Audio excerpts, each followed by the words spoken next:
본문의 말씀을 중심으로 오늘 결국 뭐 하자는 거지요? 라고 하는 그런 제목으로 말씀을 나누려고 합니다. 우리가 무슨 일을 할 때 혹은 누가 어디를 갈 때 이 일을 왜 하는지를 알고 그 목적이 있어서 합니다. 또 누가 어디를 갈 때 어디를 가는지 왜 가는지 알고 움직입니다. 그런데 지금 우리는 하나님과 무엇을 하고 있는지 한번 생각해 보셨나요? 하나님과 나는 지금 인생길을 같이 걸어가면서 하나님하고 이야기하고 하나님 기도하고 하나님 앞에 기도하고 말씀으로 무장하고 이러면서 뭐 하고 있는 건지, 그래서 돈을 많이 버는 것, 혹시 그래서 병 걸리지 않는 것, 그래서 언제나 잘 되기만 하는 것, 이 이유일까요? 그런 목적일까요?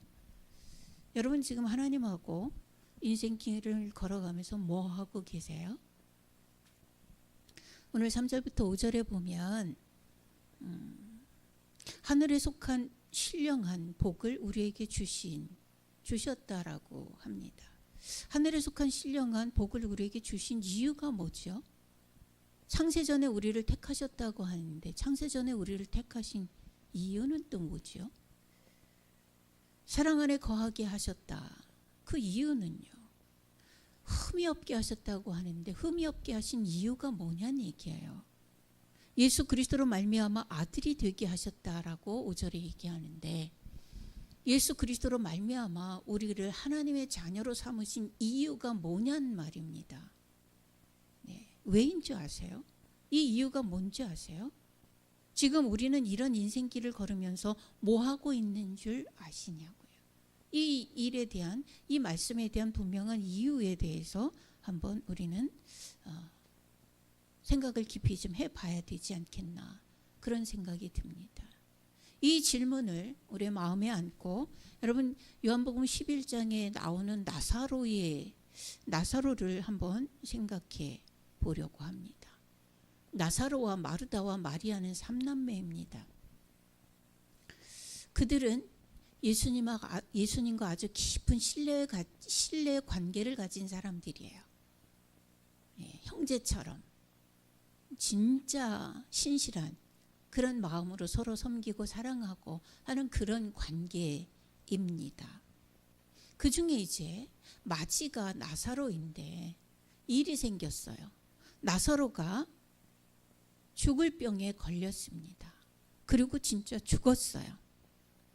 이런 사건들을, 이런 일들을 쭉 진행이 되면서 이런 일들을 쭉 경험을 하면서 우리 이 나사로와 마리아와 마르다와 이 3남매가 이 나사로의 죽음을 겪는 과정과 죽음과 그 이후의 일들을 이렇게 쭉 과정들을 보면 우리 모든 성도들이 신앙생활 중에 가지게 되어지는 모든 갈등들이 여기에 다 녹아져 있다라는 생각을 하게 되어집니다. 자, 그게 뭐냐? 예수님을 그렇게 잘 섬기고 사랑했는데, 그런데 왜 이렇게 큰 어려움을 당해?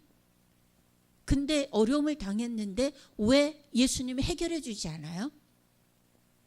심지어 요한복음 11장 11절에는요. 심지어 예수님하고 나사로의 관계를 뭐라고 얘기하냐면 굉장히 친밀한 친구라고 얘기해요. 여러분 우리가 정말 가까이 있는 사람, 뭐 형제이든지 아니면 뭐 가까이 지내는 지인이든지 갑자기 큰 사고가 났다. 굉장히 아프다. 아니면 죽었다. 그러면 진짜 헐레벌떡 뛰어가지 않아요? 근데 예수님은요. 나사로가 큰 병에 걸려서 갑자기 죽어간다고 연결을 하고 소식을 받았는데도 불구하고 안 죽어.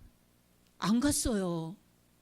여러분 이런 부분들에서 우리는 하나님과 친밀한 사람일수록, 예수님과 친밀한 사람일수록 성령님과 동행하면서 그의 인도를 받는 그 긴밀성을 가진 사람일수록 이런 일들이 벌어지면 마리아처럼 굉장히 서운해하고 갈등이 일어나는 거예요. 이게 성도와 주님과의 관계예요.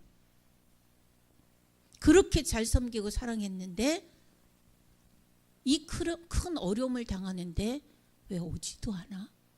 이거예요. 지금으로 말하면 헌감을 내가 얼마나 많이 했는데, 내가 얼마나 정성껏 이런 일 저런 일들을 통해서 하나님 앞에 헌금하고, 또 육신적으로도 얼마나 많이 잘 섬겼는데, 정말 내가 이 일은 안 했어도 내 교회 일만큼은 내가 아파도 했다. 이런데 왜 내가 당하는 어려우면 아무도 꿈쩍도 안 해? 이런 갈등이요. 또 정말 도움이 필요한데 왜 외면해? 길 가는 사람도 이럴 때는 돕겠다. 이런 느낌. 나사로와 마르다와 마리아와 예수님과의 이런 친밀도, 이런 신뢰의 관계라고 하면 외면하면 안 되죠. 우리가 인간적으로 말해도 외면하면 안 돼요. 이 정도 친분이면, 이 정도의 문제가 발생하면 버선발로 뛰어나와야 되는 거 아니냐. 예. 결국 예수님이 며칠 지나서 오셨어요. 근데 죽어 냄새가 난다고 했잖아요. 이미 육신은 썩어 들어가고 있단 말이에요. 근데 예수님 오셔서 결국은 살려주셨어요. 살려내셨어요. 그런데 그 이후로 해피엔딩이면 좋겠는데요. 요한복음 12장 9절 10절 한번 찾아서 같이 읽어볼까요? 요한복음 12장입니다. 9절 10절.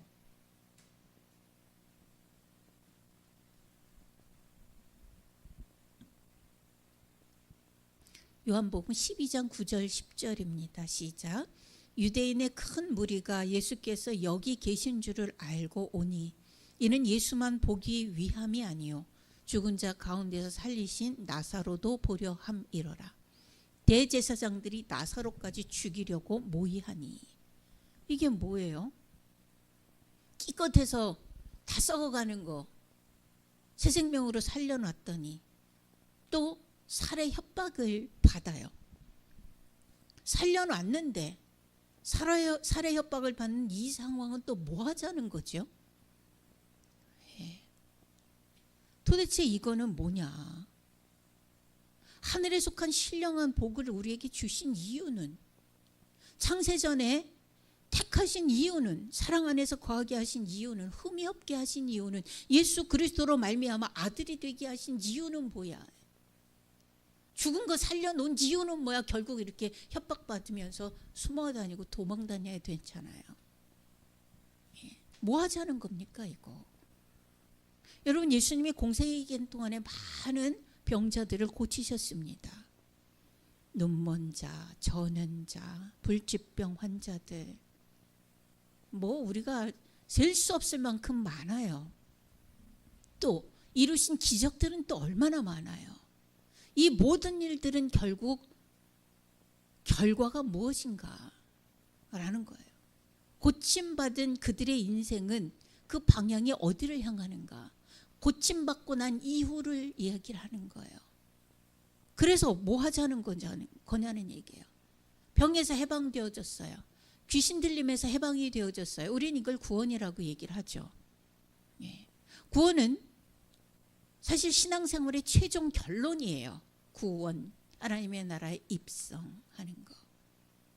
하나님과 예수님과 성령님과 천사들과 함께 늘 찬양하며 기뻐하며 그 안에서 영원히 사는 것. 고통이나 아픔이 없이 눈물이 없는 곳에서 찬송과 찬양으로 기쁨과 즐거움으로 사는 것. 그것을 우리는 구원이라고 얘기를 해요. 그거는 신앙생활의 최종 결과물이에요. 그런데 여러분, 우리 생각해 보세요. 우리 구원 받았어요? 안 받았어요? 예수님 영접해서 우린 지금 구원 받은 상태잖아요. 이게 신앙생활의 최종 결과물인데, 그런 구원받고 이거 지금부터 어떻게 하는 거예요? 예수님과 하나님과 성령님의 인도를 쫓아서 어떻게 살아야 돼요? 결과는 뭐 하자는 얘기인가라는 얘기예요. 자, 그 답은 현재 우리는 구원받은 상태예요.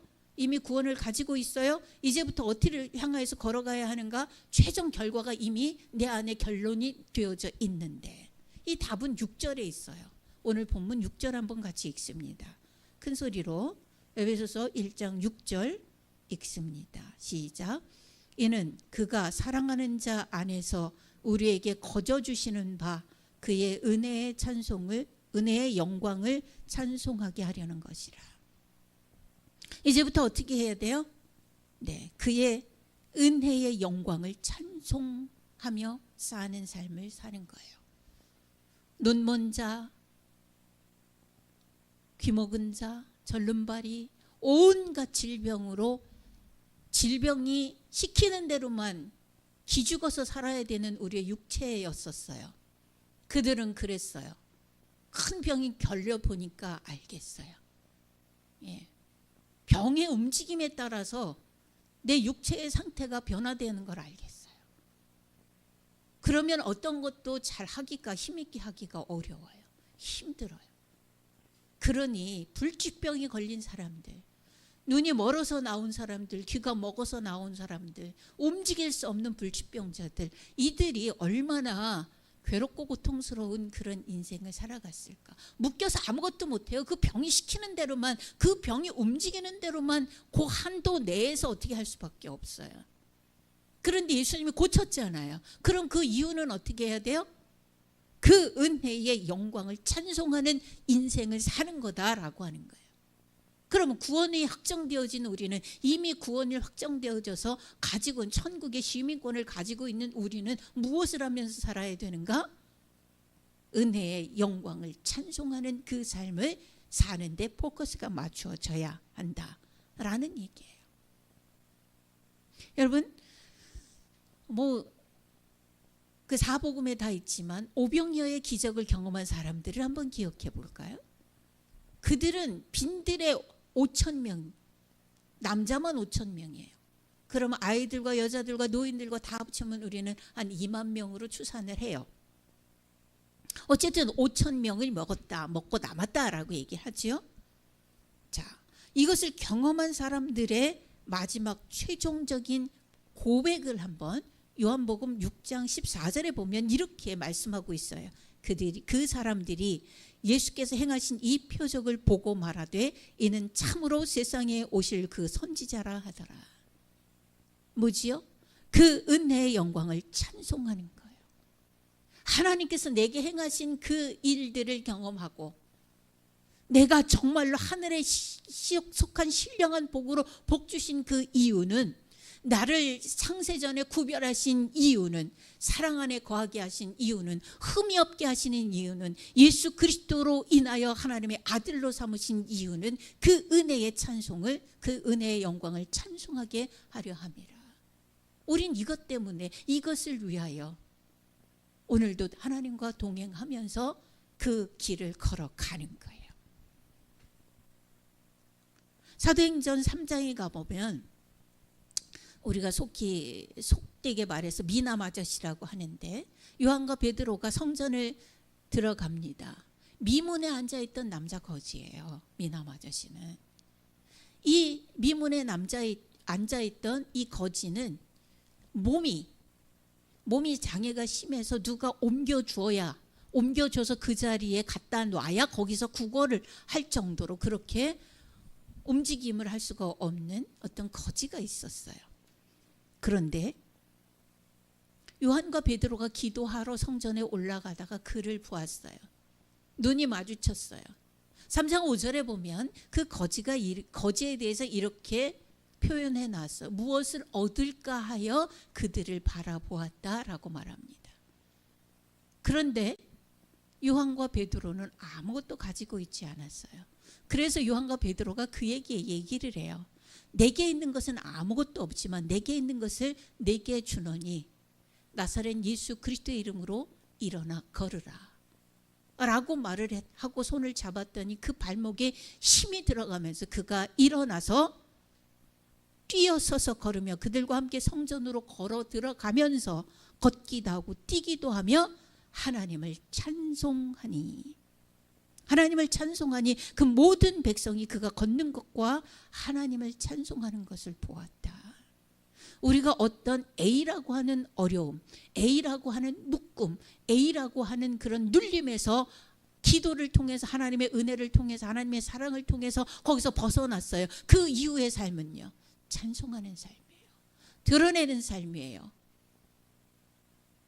단지 우리가 예수 그리스도로 인하여서 하나님의 자녀가 되고 그 무한한 은혜와 사랑을 받으면서 사는 그 이유는 단지 육신이 부귀 영화를 누리는데 포커스가 맞춰져 있지 않다는 얘기예요. 전 그런 얘기 참 많이 듣거든요, 성도들한테. 목사님, 아무개 장로님 딸이 아파요. 손주가 이제 돌도 안 됐는데 암이 걸렸대요. 그래서 너무너무 마음 아파해요. 그런데 거기에 꼭 따라오는 얘기가 뭐냐면, 기도하면서 하나님의 뜻대로 살려고 했는데 이게 뭐예요? 라는 얘기가 꼭 따라와요. 하나님이 우리를 창세전에 구별하신 이유는, 하늘에 속한 신령한 복으로 채우시는 이유는, 사랑 안에서 거하게 하시는 이유는, 흠이 없게 계속해서 회개를 통해서 죄를 씻어내시는 이유는 예수 그리스도로 말미암아 하나님의 자녀가 되도록 하셨고, 그것으로 붙잡고 계신 그 이유는 세상에서 병 걸리지 않게 하기 위함이 아니라, 억만장자가 되게 하기 위함이 아니라, 비난받지 않게 하기 위함이 아니라, 어려운 일 당치 않게 하기 위함이 아니라, 그런 일들을 거기에 기죽지 않고 그 안에서 은혜의 찬송을 하게 하기 위함이다라는 얘기. 결과적으로는 모든 내가 존재하는 그 존재 자체가 하나님의 영광을 드러내는 삶, 그렇게 되게 하기 위함이다. 야, 널 보면 진짜 하나님이 계신 것 같아. 하나님 믿어야 될 것 같아. 그런 얘기 들으시나요? 그럼 됐어요.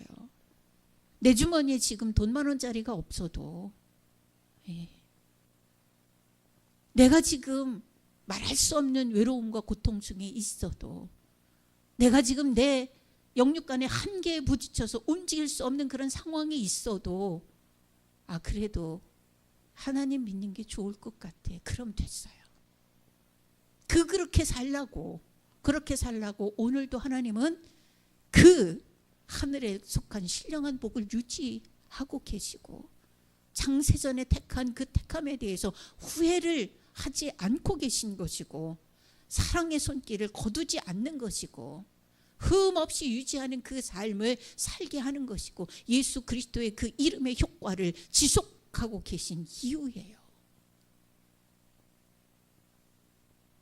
우리는 그 부분에 대해서 확신을 갖고 인생이 어디로 가는지를 정확하게 읽어내야만 해요.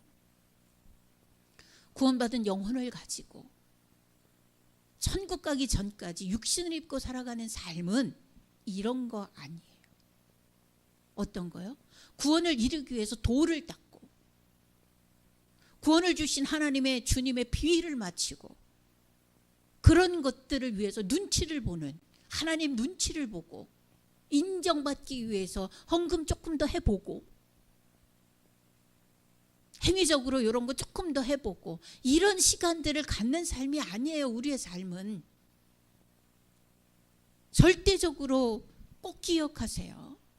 우리가 구원 지금 현재 받았어요. 아직 천국에 가기 전이에요. 이 과정 중에, 이 기간 동안에 우리는 무엇을 해야 될 것인가? 이 기간 동안에요, 맨날 외우듯 주문 외우듯 기도하면서, 돌을 닦는 그 기간이 아니고, 돌을 닦아야 되는 그런 기간이 아니고요. 내가 하나님의 비유를, 예수님의 비유를, 성령님의 비유를 맞추기 위해서 하지 말라는 것 안 하고 하라는 것 하면서 눈치 슬슬 보면서 그렇게 보내는 시간들이 절대 아니다. 꼭 기억해 주시기를 바랍니다. 이 시간들은 구원의 탁월함과 그 생명의 정갈함과 단단함을 보여주는 시간들이에요. 그의 은혜의 영광을 찬송하는 시간이다. 그 은혜의 영광을 찬송하는 시간이다. 구원받은 자의 자신감 갖고 계신가요? 구원받은 자의 자신감 갖고 계세요? 그것이 있어야 어떤 어려움이 와도 징징거리지 않고, 너무 혼란한 어려움 속에서 빌빌거리지 않고, 그럼에도 불구하고 말할 수 없는, 모르는 사람들이 보면 저 근거 없는 자신감, 저건 어디서 나오는 거지 도대체? 이런 궁금증이 있을 만큼 정복력을 가지고 다스리고 이겨내는 그런 시간들로 사는 우리 인생이란 말입니다. 예수님을 믿고 나서 천국 갈 때까지 우리의 시간들은, 우리의 인생의 걸음걸음들은 하나님 비유 맞추는 시간이 아니에요. 돛 닦는 시간이 아니에요. 그의 은혜의 영광을 찬송하는 시간들이에요. 존재 자체가 은혜를 드러내는, 존재 자체가 찬송이 되는 그런 삶을 사는 시간들이란 말입니다. 여러분 한번 생각해 보세요. 지금 하나님과 나는 뭐 하고 있는 중이지? 나는 하나님을 믿으면서 예수님 내 안에 들어오셔서 같이 살면서 성령님의 인도를 받으면서 지금 나 뭐 하는 중이지? 하나님의 영광을 드러내는 찬송, 그 자체를 보여주는 시간들입니다. 부탁합니다. 우리에게 거저 주시는 바 그의 은혜의 영광을 찬송하는 시간을 살아가는 성도들 되시기를 주님의 이름으로 축원합니다. 기도하겠습니다. 아버지 하나님, 감사와 영광을 올려드립니다. 하나님, 이제 하늘의 신령한 복으로 우리에게 복 주신 이유, 창세전에 우리를 구별하신 이유, 사랑으로 우리의 영혼과 육신에 퍼 부으시는 이유, 흠없이 살아갈 수 있도록 구별하시는 이유, 예수 그리스도로 말미암아 하나님의 자녀됨을 유지케 하시는 이유를 이제 우리 분명히 알고 하나님 앞에 온전히 서게 하시고 세상 앞에 당당히 서게 하여 주옵소서. 아버지 하나님이여, 어떤 만들어진 신에게 혹은 세상의 교주에게 빌빌거리면서 비위 맞히는 것 같은 그런 신앙생활이 아니라, 주님, 어떤 허름함을 가지고 있어도 예수 그리스도 계시기에 당당하고 힘있는 구원의 삶을 살아가는, 그 은총과 은혜를 찬양하고 드러내는 그런 성도의 삶을 살아갈 수 있도록 주님 자신을 분별하게 하시고, 이 시간 동안에 내가 무엇을 하고 있는지를 늘 점검하는 우리 맑은 샘교회 성도들 되게 하옵소서. 예수 그리스도의 이름으로 기도하옵나이다. 아멘.